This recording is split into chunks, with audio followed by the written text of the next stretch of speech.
All right, day 4, March 7th, 2026. So,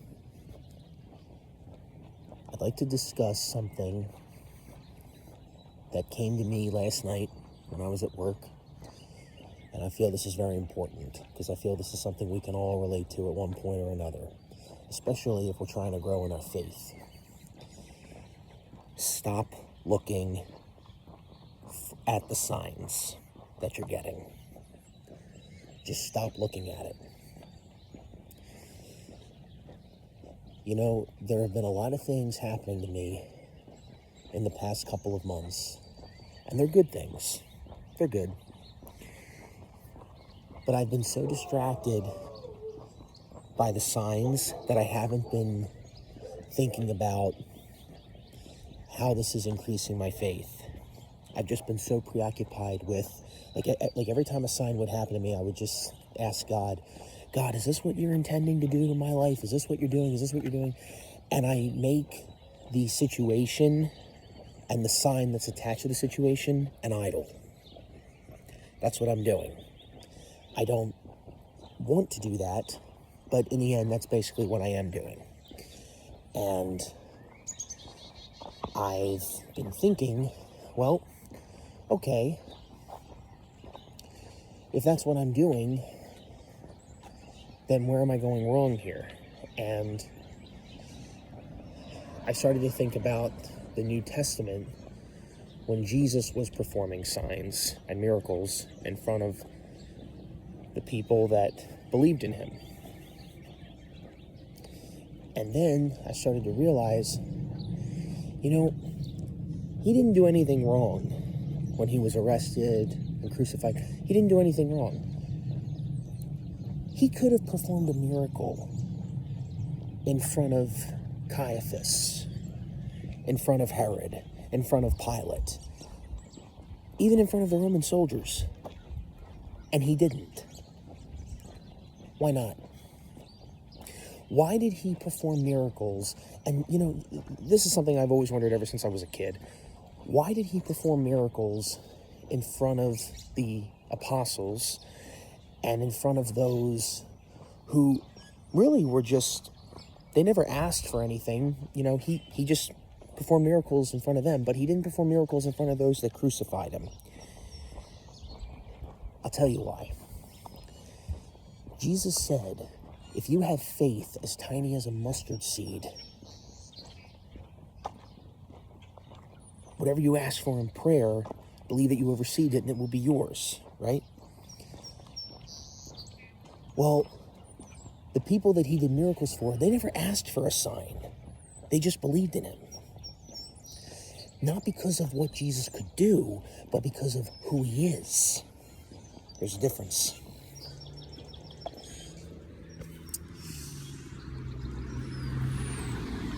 Caiaphas and Herod and Pilate did not believe he was the Messiah. In fact, they even asked him when they arrested Jesus, show us a sign. Now, could Jesus have performed a sign in front of them? Yeah, he could have. But if Jesus had done that, they would have gotten on their knees. But they wouldn't have believed in their hearts that he was the Messiah. You know what they would have believed in? The sign. Jesus knew where their heart was. He knew. This is why Jesus was quiet when Herod was laughing at him and beating him and basically saying, if you're the Messiah, show me a sign. And he says, are you the King of the Jews? Are you the Son of God? And Jesus looks at him and he says, if I tell you, you won't believe. See, because Jesus knew where his heart was. That's why he didn't perform a miracle in front of them. He made the water into wine. He raised Lazarus from the dead. He helped that bleeding woman for 12 years stop bleeding. He put mud on this man's eyes and he made him see.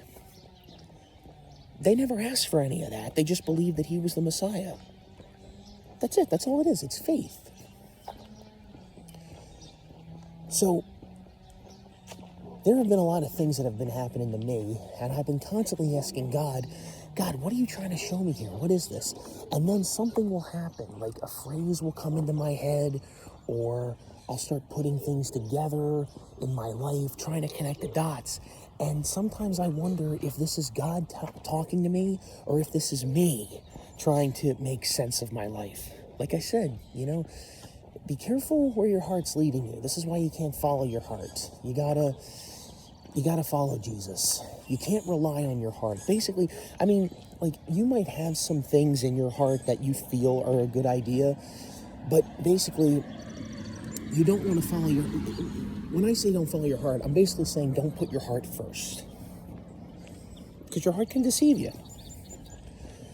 Because I can look to all these signs, to all these things that are happening in my life, and I could build up this whole scenario in my head as to how I think it's going to play out.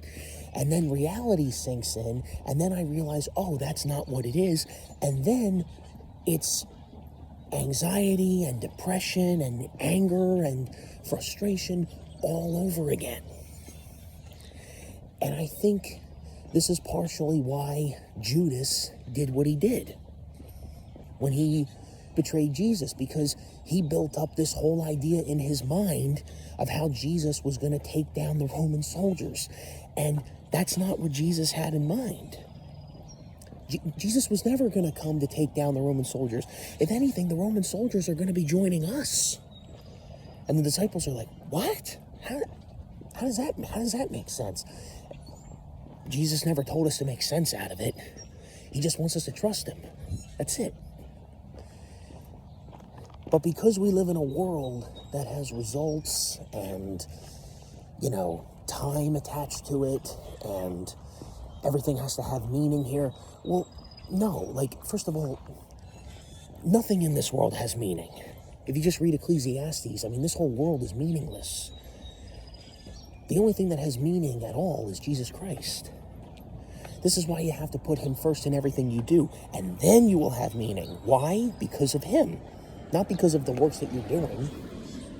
Because anybody could do good works. Anybody can do anything. But it's worthless if you don't put Jesus first in what you're doing. That's why it's important. Because you could work at a job for 13 years and do all that great work, and then one day it's gone. And then you start asking yourself, well, what was all that for? What was it for then? Well, did I put Jesus first while I was doing any of that stuff? Or was I doing a lot of that stuff to boost my ego and people please? Now we're getting somewhere. This is all starting to make a little bit more sense now. But I had a good time while I was doing it. Yeah, so basically what I'm telling you guys today is stop looking at the signs that you're getting, because Jesus doesn't want us to look at that. Yeah, it's cool when we can get a sign from God, but don't look to that.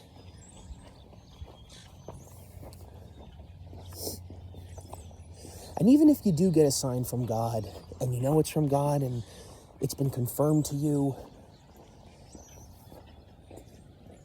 pray whether or not you should tell anybody about it. Because you could get a sign from God and you want to tell somebody about it, but it might not be the right time. I think back to when Peter and James and John saw Jesus standing with Moses and Elijah. And they saw them there, and they couldn't believe their eyes, and Jesus told them, don't tell anyone about this.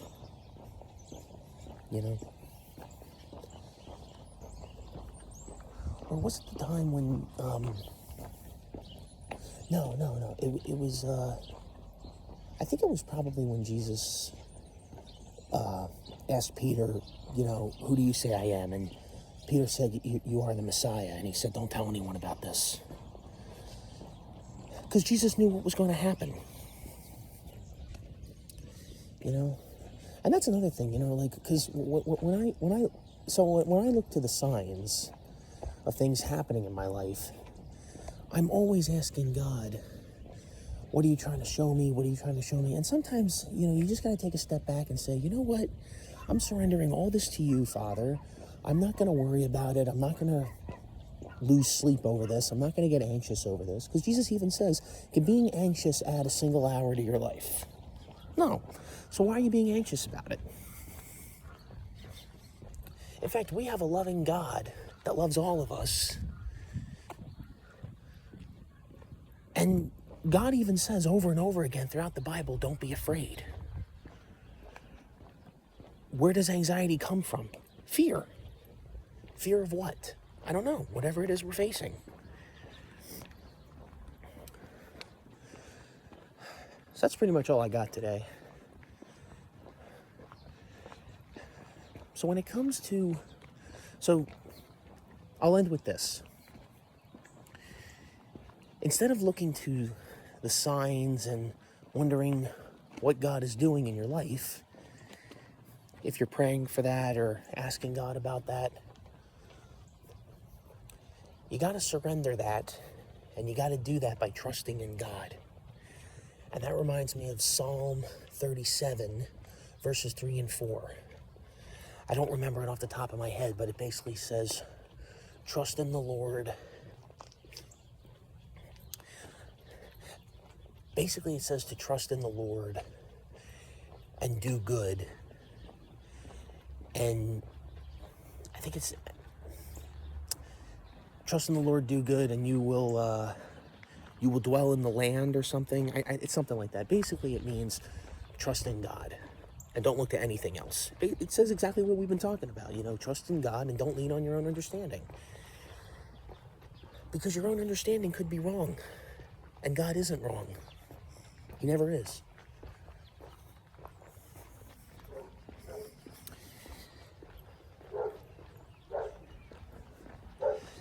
4 days I've been doing this, and it's been so foggy and cloudy out lately. You would think the sun would come out at least once.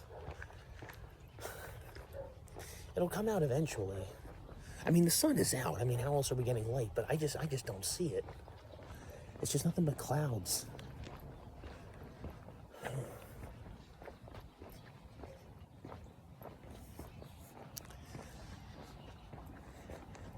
The other thing I'd like to mention is, I said I would end on that last note, but I'll end here. Also, and this was rough for me because I've been doing this my whole life. Stop trying to be a people pleaser. If you're one of them and you try to people please anybody and everybody, even strangers. And I know why we do it, because, deep down, everybody wants to be noticed. Everybody wants to be loved. Everybody wants to be accepted. And I get it. But the thing is, we already are. We already are accepted by God. This whole idea of people pleasing, and Deacon Ralph points this out. I mentioned him yesterday. He mentions this on his YouTube channel in one of his speeches. He says, this whole idea of people pleasing, forget it. You try to please this group, you're going to tick off the other group. You try to please them, you're going to tick off the other group. And you're going to keep going back and forth until finally one day you're just going to have to stop and say, Lord, I got to worry about only pleasing you because I'm going nuts here. It's no way to live life, really. You can't do that. I have been a people pleaser, and I have also sought attention, and I've also sought, what's the word? I don't know. I don't have the words for this yet. Maybe God doesn't want me to talk about this. At least what I was going to talk about. He doesn't want me to talk about this. Maybe not right now. It's probably why I can't think of the words.